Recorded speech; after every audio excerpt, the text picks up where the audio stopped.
Hi, and welcome to this next video from the number section, and in this video we're going to be looking at fractions, decimals, percentages, and looking at the fact that there are basically three ways of writing exactly the same thing, and looking at just how we can go from one to the other. So how can we turn a fraction into a decimal, how can we turn a percentage into a fraction, and so on and so forth. So let's just start off quickly just by thinking about percentages and just looking at the question, what do we mean by a percentage? Well, a percentage is nothing to do, it is simply just a fraction, and it's just a special fraction. It's a fraction that's got 100 on the bottom as the denominator. And the word percent quite literally, and I know I'm using the word literally correctly here, quite literally just means out of 100. So it's just a divide by 100, or like a fraction with 100 on the bottom. Now, percentages pop up absolutely everywhere. They make our lives a whole lot easier to understand, because I'm fairly sure you'll all be familiar with, for example, battery life on a phone. And if you're saying, well, if your phone's saying, well, we've got 12% of battery life left, then you know you need to get yourself somewhere near a charger.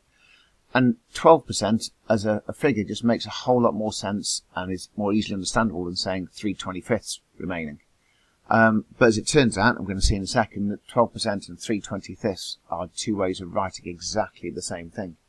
So let's just have a look at that now and just see how 12% becomes 3/25 as a fraction. So 12%. Right, 12% is quite simply 12 over 100. So if we're going to write a percentage of a fraction, all you've got to do is write it with 100 on the bottom. And if the question said, write it as a fraction, that's it, your job is done, leave it there. If it then said you needed to write it in its simplest form, you need to do a little bit more work with it, and that's what we're going to do now to get it to be 3/25. So what I'm going to do now is look for, can I find a number that will divide into 12 and 100? Remember our golden rule for fractions, do the same to top and bottom. That will help us to cancel those numbers down. So if I do some dividing by 2, I end up with 6 over 50. And I'm looking at that thinking, okay, I can divide top and bottom by 2 again. There we go. And you can see, there we go, there's the 3 over 25. Now, I've done it in two stages there by doing divide by 2 followed by divide by 2. I mentioned, like, if we can find a number that divides into both of these, and if you spotted it, you'd have realised that kind of 4 will divide. So if I've just done divide by 4, so 12 divided by 4 is 3, 100 divided by 4, 25. Divide by 4 is the same as doing two lots of divide by 2. So there we go. 12 over 100, 12% is exactly the same size as 3/25. Second part of the question asks us to write it as a decimal, and that's even easier. 12 over 100, there it is.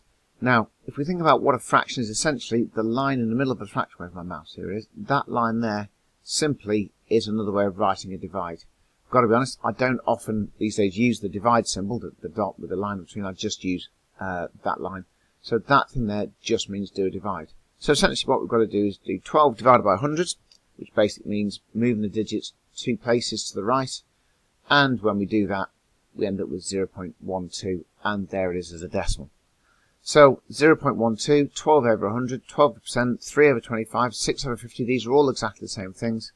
But that's the question said, what is 12% as a fraction as a decimal? As a fraction, 3 over 25, as a decimal, 0.12. Okay, so this slide we're just going to have a look at some more examples where we're converting in between fractions, decimals and percentages. So here we've got a table, and I've filled in some of the spaces. And what we've got to do is just fill in the rest of the gaps. So on the top row here, we've got a fraction that's 3 over 20. What we've got to do is turn it into a decimal and then turn it into a percentage. Now, as it turns out, the easier way to do things is to get it from a fraction into a percentage first of all, and then go to a decimal after that. So let's have a look at the first one, 3 over 20. We've got to turn it into a percentage, which means we need a fraction with 100 on the bottom. And we know from earlier videos what we're looking for is a number where I can do 20 times by what is going to give me 100. Okay, that's going to be 20 times by 5 gives me 100. And if I've done a times by 5 on the bottom, I know I've got to do times by 5 on the top, because that's my golden rule. Do the same to top and bottom. There we go, times by 5. So we've got 15 over 100. And if we know that's 15 over 100, we know that's 15%. So there we go. And then the easy bit from there is, well, 15%. Hopefully we're comfortable now with saying that 15% is just 0.15. Decimal done, percentage done. Nice. On to the next one. This time we've got a decimal, 0.84. And so that's just going to be 0.84 over 100, because we've got essentially 84 hundredths here. So 84 hundredths, there they are. 84 over 100, okay, that's going to be 84%. And then if we take that 84 over 100, which is as a fraction, and we've got to get it to its simplest form. So what I'm going to do is divide the top and bottom by 4, and I end up with 21 over 25. And there we go. There it is as a fraction. Moving on to the next one. 45% is 0.45. That's hopefully fairly simple and straightforward. And 45% as a fraction is that. Now we've got to do some dividing. We're going to divide top and bottom by 5. And so that becomes 9 over 20. On to row number 4, we've got 0.04. We've got to be a little bit careful with this, because 0.04 is 4 hundredths. Not 40 hundredths, it's 4 hundredths, so that gives us 4%. And then, the same as we did before, we're going to take this 4 over 100 and cancel it down. Again, I'm going to do that by dividing by 4. And we end up with 1 over 25.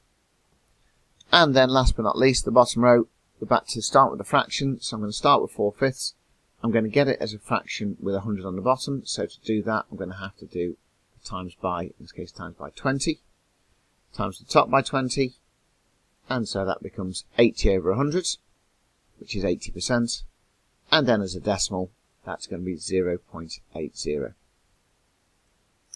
Right, and then our final slide. So what we're going to do is take amounts and write them as percentages. So we're using the skills we just had, but putting them into the context of a different question. So here we go, we've got a question about students' favourite subjects, and the information is given to us as a pie chart.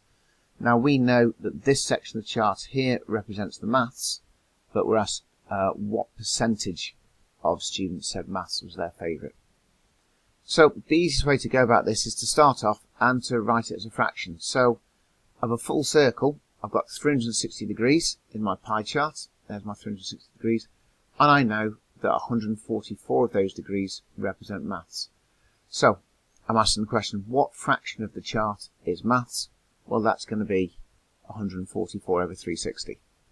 So, I've got it as a fraction now. Now what we've got to do is to do some cancelling of this fraction and try and get it turned into a percentage. So here we go.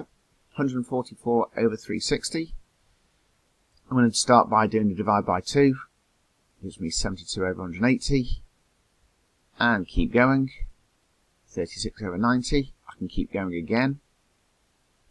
And we're now down to 18 over 45.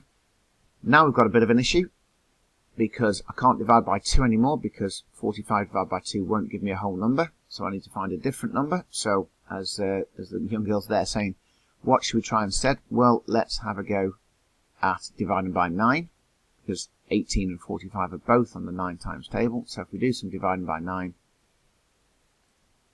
you end up in 2/5. Now, that's all very well and good. I've got it as a fraction in its simplest form, but the question didn't ask for that. The question asked for a percentage. So what I've still got to figure out is how to get that back to being a fraction with 100 on the bottom. So let's take my 2/5 and let's turn it into a fraction with 100 on the bottom. And same as we had on the previous slide, let's do some timesing. What have I got to times by?